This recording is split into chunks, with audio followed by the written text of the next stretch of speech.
Hello everyone, আসসালামু আলাইকুম। আমি জannatpramanik, আপনাদের সবাইকে স্বাগত আমার আজকের ভিডিওতে। আজকের ভিডিওটি খুবই খুবই খুবই খুবই খুবই খুবই খুবই খুবই চমৎকার। কারণ আপনারা জানেন আমি গত বেশ কয়েক মাস ধরে ট্রাই করছিলাম আমার পুরো মুখের 17টা তিল তুলে ফেলবার জন্য। আমি এদিকে এদিকে ছোটোখাটো একটা দুটো যে তিল তুলেছিলাম সবগুলো তিল কিন্তু আমার চলে গেছে। এদিকে বা এদিকে বা এদিকে নেই, এই যেখানে একটা ঘুরে এসছে, যেটা আমি বলেছিলাম যে চলে যায় কিছু সংখ্যক, মানে 100তে দেখা যায় যে আপনার 2 4 5টা তিল ফিরে আসার মতো। তার মানে আপনার একটা দুটা তিনটা তিলের মধ্যে একটা ফিরে আসতেও পারে, নাও আসতে পারে। আপনার 20টা তিলের মধ্যে একটা ফিরে আসতেই পারে, সেটাকে আবার তুলতে হবে। কিছু কিছু তিল আছে একাধিকবার তুলতে হয়, যেমন আমার এখানে একটা তিল ছিল একবারই তুলেছিলাম চলে গেছে, এখানে 2 3টা ছিল একটা ব্যাক করেছে। এটা আমি একবার তুলেছিলাম, আমার মনে হচ্ছে আরও তুলতে হবে, আমি তুলিনি। এখানে হালকা দাগ আছে, এখানের দাগটা একেবারেই হালকা আবছা, এখানে হালকা আছে, তবে তিল ঘুরে আসেনি। আমার নাকে তিল ছিল, এখানে একটা, এখানে একটা, এদিকে একটা, এদিকে একটা, এখানে একটা, এখানে একটা, তারপরে এখানে একটা, মানে অনেকগুলা তিল ছিল। এগুলো সবগুলো কিন্তু একটু খেয়াল করে দেখেন, আমার নাকে কিন্তু একটা তিলও নাই। নাকেরগুলো আমি মোটামুটি কয়েকটা তুলেছিলাম একবারে, কয়েকটা দুবার তিনবারে। আর বিশেষ করে আমার এই দুটো তিল কপালের, এটা আমার মোটামুটি অনেকটা ফোলা ছিল, অনেকটা আঁচিলের মতো। এখানে আর এখানে কিছু কিছু তিল আঁচিল একবার তুললেই হয়ে যায়। তিল বিশেষ করে একবার দুবার তিনবারের বেশি প্রয়োজন হয় না। আঁচিল দেখা যায় যে একবারে হয়ে যায়, দুবার তিনবার আরও বেশিও প্রয়োজন হয়। আমার এটা এত ফুলা আঁচিল ছিল না, ছোটোবেলা থেকে আমার একটা ছোট্ট একটা তিলের মতো ছিল, আস্তে আস্তে এটা বড় হতে হতে ফুল ছিল, আমার কাছে মনে হচ্ছিল এটা বড় হচ্ছে। তো এটা আমাকে টোটাল 9বার করে তুলতে হয়েছে। তাও আমি অনেক গর্ত করে করে করেছি, যেটা অন্য কারোর আসলে করে দেওয়া সম্ভব ছিল না। মানুষ ভয় পেয়ে যেত কিংবা আমাকে দোষারোপ করতো। তো দেখেন আমার কিন্তু 9বারের পর এগুলো চলে গেছে, ভরে গেছে, কোনো প্রকার দাগ নেই। যেটা আছে আমি পরীর তেল দিচ্ছি, একটা কালচে দাগ ছিল এবং এটার মধ্যে তো কিছুটা তিলই ছিল। আমি যেটা করেছি পরীর তেলটাকে কন্টিনিউ দিচ্ছি থেকে দেখেন এই যে আমার দাগটা নেই। এখানে যেটা আছে, এখানে আমার র্যাশ হয়েছিল গরমের কারণে, এই জন্য এটা রক্ত জমাট হয়ে হয়েছে। তাছাড়া হালকা এই যে আবছা কালো, এটা পরীর তেল দিলে আমার এটা একেবারে চলে যাবে আর ব্যাক করবে না। তবে আজকে আমি যেটা করছি দেখেন, আমার এখানটা দেখেন যেরকমটা ফ্রেশ, এখানটা কিন্তু অতটা ফ্রেশ না, হালকা একটু উঁচু নিচু আছে, এখানটা হালকা একটু উঁচু নিচু আছে। সো আজকে আমি এই উঁচু নিচুটাকে ঠিক করে দেব, যাতে করে আমার স্কিনে অন্য জায়গাটা যেরকম প্লেন, স্কিনটা যাতে এরকম প্লেন হয়ে যায়। এরপরে এটার দাগ তো চলেই গেছে, এটার যে হালকা দাগ আছে এটা পরীর তেল আমি আর 10 15 দিন ইউজ করলেই আমার এই দুটো দাগ চলে যাবে। এবং এই যে যে দাগগুলো আছে এগুলোকে আমি অন্য ভিডিওতে আলাদা করে দেখাবো। রক্ত জমাট বাঁধলে বা ব্রণের পরে যে দাগটা হয়, ব্রণ শুকিয়ে গিয়ে, সেগুলো আপনারা কিভাবে রিমুভ করবেন সেটা আমি পরে দেখাবো। তো এই মুহূর্তে আমি দেখাচ্ছি হচ্ছে আমার এই আঁচিলের তোলার পরে, আঁচিল বা এই, আমার এটা তিল ছিল আর এটা আঁচিলের মতো, এটা তোলার পরে যে হালকা উঁচু নিচুটা আছে এটাকে আমি ফিনিশিং দিচ্ছি। এবং পরীর তেল ইউজের পরে তো আমি রেজাল্টটা দেখিয়েই দিলাম, দাগ চলে গেছে, হালকা যেটা আছে এটাও চলে যাবে। সো আমরা আজকে এই জায়গাটা সমান করার জন্য যেটা ইউজ করব সেটা হলো এই ডার্মা রোলার। আমি এর আগে ইউজ করেছিলাম 0.5 mm, যেটা আসলে খুবই ছোট ব্লেড, সেটা হচ্ছে এই যেটা দেখেন ব্লেডের অবস্থা দেখাই যায় না। আজকে আমি নিয়ে আসছি 1.5 mm, মানে এটার থেকে 3 গুণ। খেয়াল করেন, ভয় লাগতেছে দেখে। এই দেখেন সুই, দেখেছেন এটার সুইটা প্লেন, এটার সুইটা একটু বড়। এই যে এই যে সুইগুলো দেখেন দেখা যাচ্ছে, এই যে দুইটা কতটা তফাৎ। এই যে ধারালো দেখা যাচ্ছে, এই যে নিডেলগুলা এখানে টোটাল 540, মানে 540টা নিডেল আছে, এটার মধ্যেও আছে এটার মধ্যেও আছে, কিন্তু এটা ছোট 5 mm, এটা হচ্ছে 1.5 mm।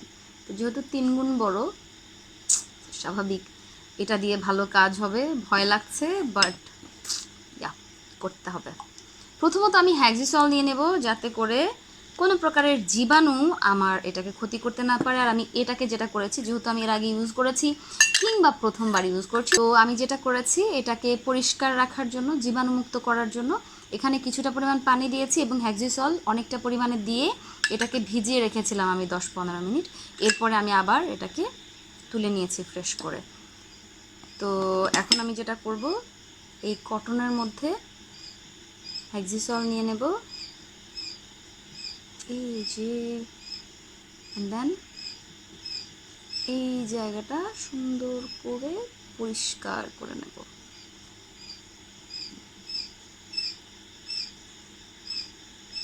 এরপর এটা এই জায়গাটা মূলত আমি এখানে এইটুকু জুড়ে করব, কারণ আমার এখানে হালকা একটু স্পট আছে, এগুলো যাতে চলে যায়। ওকে, আমি আগে আরেকটা কথা বলে দিই, অনেকেই মানে খুবই মারাত্মকভাবে তিল তুলছেন, গর্ত করে ফেলেছেন, মানে আমি গর্ত করেছি সেজন্য সেও গর্ত করেছে। আসলে একটা জিনিস দেখেই না আসলে খুব দ্রুত করা উচিত না। এই গর্তটা কিন্তু করা যাবে না, গর্ত করার নিয়ম আছে, সেই নিয়ম না বুঝে যদি করেন তাহলে প্রবলেম। ভিডিওগুলোকে খুব ভালো করে দেখবেন যে আমি কীভাবে গর্তটা করেছি। আপনি যদি মানে এভাবে বোঝানো সম্ভব না, হয়তো অন্য ভিডিওতে বোঝাবো, কিন্তু গর্ত না করে যখন আপনি পারেন না তখন আপনি এক পাল্লা করে করেন, just touch touch touch touch touch এভাবে করে আপনি মেশিনটাকে ইউজ করেন। প্রয়োজনে আমি 9 বার ইউজ করেছি, আপনি 90 বার ইউজ করেন 5-6 দিন পর পর, প্রবলেম নাই তো। কিন্তু স্কিন যদি গর্ত করে ফেলেন, স্কিনে যদি মানে উঁচু নিচু করে ফেলেন, সেটা যদি ঠিক করতে না পারেন তাহলে তো প্রবলেম। তো আপনাকে তখন ডক্টরের কাছে যেতেই হবে, কোনো এক্সপার্টের কাছে যেতেই হবে, কিংবা আমার কাছে আসতেই হবে। সো যদি আপনি সাহস পান নিজে করেন, আর যদি সাহস না পান তো আপনি কোনো এক এক্সপার্টের কাছে যান, আমার কাছে আসতে পারেন। আপনার ধারের কাছে যাকে আপনি পান এক্সপার্ট, মনে হচ্ছে যে এই বিষয়ে এক্সপার্ট, সে ভালো পারে, সেখানে যান, কিংবা ডক্টরের কাছে যান। স্কিন খুবই সেন্সিটিভ একটা জিনিস, একবার প্রবলেম হয়ে গেলে সেটা ঠিক করা না অনেকটা প্রবলেম। সো চলেন কাজ করি বাড়তি কথা না বলে। অনেক কথা আসলে বলতে হয়, কারণ দেখা যায় কি, যেহেতু আমি নিজে করছি, অন্যদেরকে করানোর জন্য শেখানোর চেষ্টা করছি, বোঝানোর চেষ্টা করছি এবং অন্যদেরকে করে দিচ্ছি, এবং অনেকে যেহেতু এগুলো ঠিকঠাক মতো করতে পারছে সুন্দর মতো, আবার অনেকে খুব ভুলভাল করে ফেলছে, তো আসলে বাড়তি কথা বলতে হচ্ছে এই জন্য, যাতে করে তাদের প্রবলেমগুলো আসলে না হয় বা কম হয়। তো এই যে আমি ডার্মা রোলারটা নিয়ে নিয়েছি, এখন আমি এখানে ইউজ করব, সরি আমি ভুলে গেছি, তার আগে আমি যেটা ইউজ করবো সেটা হচ্ছে জাইলোকানের এই স্প্রেটা। এই জাইলোকানের স্প্রেটা আপনার কাছ থেকে দাম নেবে 100 টাকা, আপনি যে কোনো ফার্মেসিতে পেয়ে যাবেন। আর এটা হচ্ছে এই যে সুন্দর, চোখ বন্ধ করে, চোখের ভিতরে যত না যায়, সাবধানে স্প্রেটা এই যে এখানটাতে দিয়ে দেবেন। এটা যেটা করবে আপনার এই স্কিনটাকে অবশ করে ফেলবে, কোনো রকমের ব্যথা আপনার লাগবে না এখন আপনি ডার্মা রোলারটা ইউজ করলে। অনেকে ভিডিও দেখে মনে করে কি যে ডার্মা রোলার দিয়ে এরকম এরকম করে দিচ্ছে, তো কিছুই না, তো আমিও করব, বিষয়টা কিন্তু এরকম না। এই যে যে নিডলগুলা, এই যে যে সুইগুলা, এগুলো কিন্তু আপনার স্কিনটাকে কিন্তু কেটে দিবে একদম। 5 mm, 0.5 mm, খুব অল্প করে একটা পাতলা চামড়া, যেটা আসলে ওই যে মরা চামড়া ওঠে না, মনে হয় কি যে তার থেকেও পাতলা চামড়া করে। আর এটা একটু মোটামুটি বুঝতেই পারছেন 3 গুণ বেশি চামড়া তুলবে, মানে হচ্ছে কি এটা কেটে ফেলবে। আমার যেহেতু এই উঁচু নিচু জায়গাটাকে সমান করতে হবে, তো আমাকে একটু বেশি পরিমাণে এটাকে কাটতে হবে, আর এতে করে আমার রক্ত বের হতে পারে। সো ভয় পাওয়ার কোনো কারণ নেই, বাট কাজ হবে ভালো মতো। সো আমি যেটা করলাম, এটা নিয়ে নিলাম, এটা দিলাম, জাস্ট 1 মিনিট 2 মিনিট অপেক্ষা করব। ওকে, সো এখন আমি শুরু করব। জাস্ট এটাকে ধরবো, এভাবে ধরে এইখান থেকে এইটুকু পর্যন্ত এভাবে টানবো, সাইডে আবার ওদিকে, এরপর এই পাশ থেকে, এরপর এইভাবে ক্রস, এরপর এইভাবে, মানে টোটালি ফুলের মতো। আপনি যদি এভাবে দুবার দেন তাহলে এভাবে দুবার, এভাবে দুবার, এভাবে দুবার, এতে করে কি হবে, আপনার এই জায়গাটা খুব সমানভাবে কাটবে, সমানভাবে শুকাবে, সমানভাবে আপনার চামড়াটা পড়ে যাবে, স্কিনটা সমান হয়ে যাবে। বাট এখানে কথা আছে, চাপটাও কিন্তু সমানভাবে হতে হবে। কতটুকু হতে হবে এটা কিন্তু আপনাকে বুঝতে হবে, ভুলভাল করবেন না, একটু সাবধানে করবেন। সো এই যে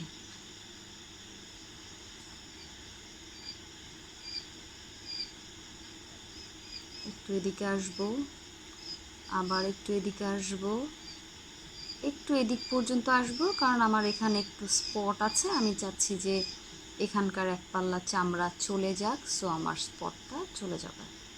একটু রোদে যাওয়ার কারণে একটু মেস্তার মতো হয়েছিল। সো এই এই এই এই এই এই এভাবে।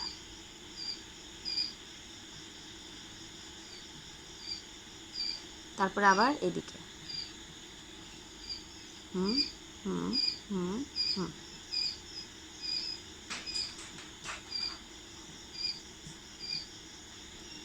এরপর তেসরা, এদিকে যেহেতু আমি এই জায়গাটাকে প্লেন করতে চাচ্ছি, সো আমি এই জায়গাটাতে এখন আমি তো চারো পাঁচটাতে একটু অল্প স্বল্প করে কেটে দিলাম। হ্যাঁ,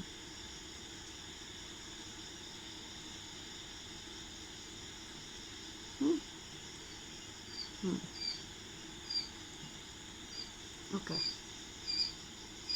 আমি এই জায়গাগুলো অল্প করে কেটে দিলাম যাতে এক পাল্লা করে পড়ে যায়, বাট এই জায়গাটা যেহেতু আমাকে প্লেন করতে হবে, সো এই জায়গাটা আমাকে একটু বেশি কাটতে হবে। সো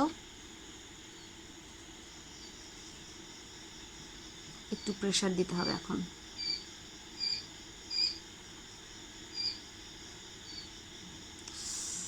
আও, এটা আসলে ইউটিউবে দেখানো নিষেধ এরকম রক্ত শক্ত, তো আমি হয়তো খুব বেশি রক্ত দেখাতে পারবো না, তবে খুব বেশি রক্ত বের হবেও না, দেখি কতটুকু পর্যন্ত দেখানো যায়।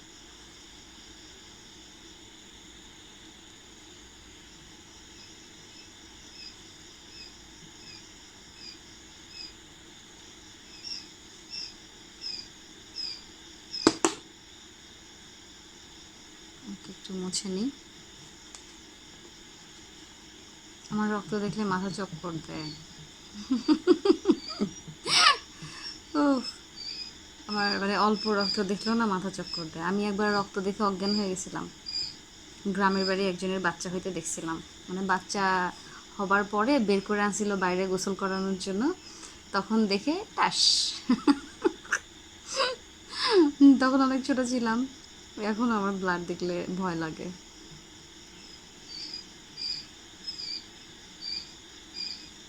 আমার শরীর থেকে রক্ত বের হলে কিছুক্ষণের মধ্যেই না আমার শরীর কেমন যেন অবশ অবশ লাগে, মানে দেখলে ভয়তে।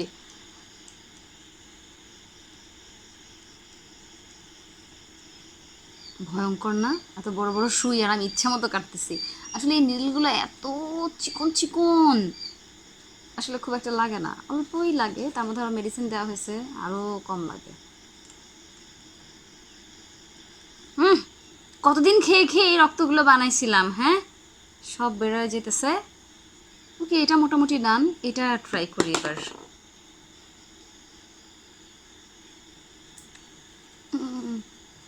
এটা না হলে আসলে কাজ করা যেত না, খুব ব্যথা লাগতো।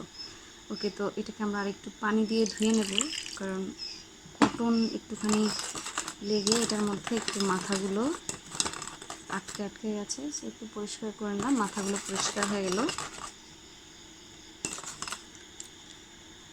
এরপর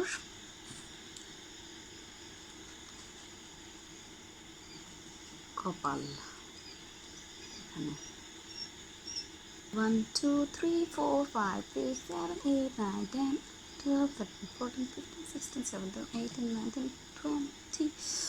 আউ, এরপর এদিকে ঠুস ঠুস ঠুস ঠুস ঠুস ঠুস।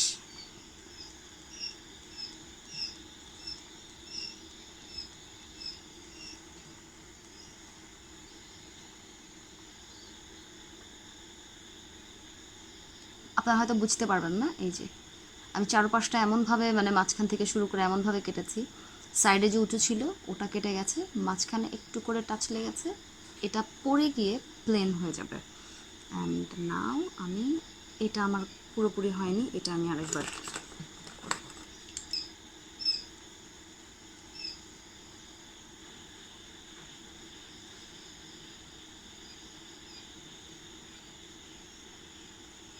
এটাও পড়ে গিয়ে প্লেন হয়ে যাবে।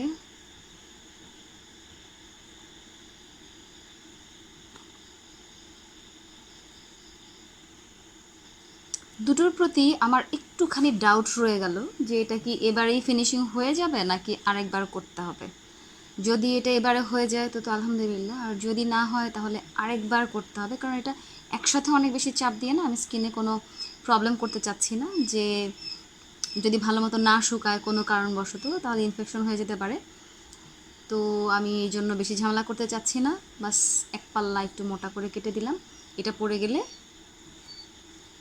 পরে বুঝে যদি ঠিক হয়ে যায় তো হলো, না হলে আমি আরেকবার করব। এটা হয়ে গেলে আমি যেটা করব, আমি জাস্ট হালকা করে একটুখানি ভ্যাসলিন দেব, বেশি করে দিলাম, দিয়ে যে ঘোরায় দিয়ে রাখবো, বাস হয়ে গেল। তো আমার তিল তোলার পরে যে হালকা উঁচু নিচু ছিল, এটা আসলে মোলস রিমুভার পেন দিয়ে করা সম্ভব না, তাই এটাকে সমান করবার জন্য আমরা এই ডার্মা রোলারটা ইউজ করেছি। এটার দাম খুব একটা বেশি না, এটার দাম আপনারা যদি ভালো একটা কোয়ালিটি নিতে চান 550 কিংবা 650-এর মধ্যেই পেয়ে যাবেন। এটা আপনারা বিউটি গ্যালারি থেকে নিতে পারবেন, আমি ডেসক্রিপশনে লিংক দিয়ে দেবো, চাইলে আপনারা ইনবক্স করে নিতে পারেন। তো এই ছিল আমার আজকের ভিডিও। এটা শুকিয়ে গেলে আমি আপনাদেরকে ফাইনালি দেখাবো যে আমার স্কিনের এই মোলস রিমুভার পেন ইউজ করে আসলে কি হলো। এই দুটো চলে গেলেই মানে আমার তিল একদম মানে চলে যাওয়া, এবং তিলের পরে যে দাগটা ছিল উঁচু নিচু ছিল সেটা চলে যাওয়া, এবং যে গাঢ় দাগগুলো ছিল সেগুলো তো চলেই গেছে, হালকা যেটুকু এটা চলে যাওয়ার পরও উঁচু নিচুর পরও থাকবে। এটা পরের তেল দেওয়ার পর 15-20 দিনের মধ্যেই আমার মুখের সমস্ত দাগ, আমার মুখে এই যে যতগুলো দাগ দেখতে পাচ্ছেন এই সমস্ত দাগ আমি পরের তেল ইউজ করলেও এগুলো চলে যাবে, বাট একটু লম্বা একটা সময় লাগবে। এই জন্য আমি আগে ডার্মা রোলার ইউজ করব, উপরের একটা চামড়া ফেলে দেব, তারপরে হালকা একটা স্পট থাকবে, সেটা আমি পরের তেল ইউজ করলে দ্রুত চলে যাবে। পরের তেল ইউজ করলে চলে যাবে, বাট ডার্মা রোলার ইউজ করে পরে ইউজ করলে দ্রুত চলে যাবে, যার জন্য আমি দ্রুতর জন্য এটা ইউজ করছি। সো আপনারা আপনাদের স্কিনের ছবি তুলে আমাকে ইনবক্স করতে পারেন, ডেসক্রিপশনে আপনাদেরকে লিঙ্ক দিয়ে দেবো আমার পেজের, ইনবক্স করে আপনাদের ছবি দিয়ে দেবেন, কি প্রবলেম একটু জানাবেন, আমি চেষ্টা করব আপনাদেরকে একটা বেটার সাজেশন দেওয়ার জন্য, যেটা আপনারা করলে আশা করি আপনাদের স্কিনের প্রবলেম সলভ হবে। সো এই ছিল আমার আজকের এই লম্বা ভিডিও, আশা করি ভিডিওটা আপনাদের ভালো লেগেছে। যদি ভালো লাগে তাহলে অবশ্যই লাইক কমেন্ট শেয়ার করবেন, এবং পরবর্তীতে স্কিনের কি হচ্ছে সেটা দেখবার জন্য অবশ্যই তো চ্যানেল সাবস্ক্রাইব করে বেল বাটন ক্লিক করে রাখবেন, পরের ভিডিও দেখতে পারবেন। আর আমি চেষ্টা করব কার্ভ করে দেওয়ার ডানে বায়ে কোথাও, যাতে দেখতে পারেন ভিডিও শেষে বা উপরে কোথাও না কোথাও চলে আসবে এটার পরের পার্ট, এবং ডিসক্রিপশনেও থাকবে। আশা করি আপনাদের ভিডিওটা অনেক বেশি উপকারে আসবে এবং ভালো লাগবে। সো ভালো থাকবেন, সুস্থ থাকবেন, দেখা হবে পরের ভিডিওতে। আল্লাহ হাফেজ, আসসালামু আলাইকুম।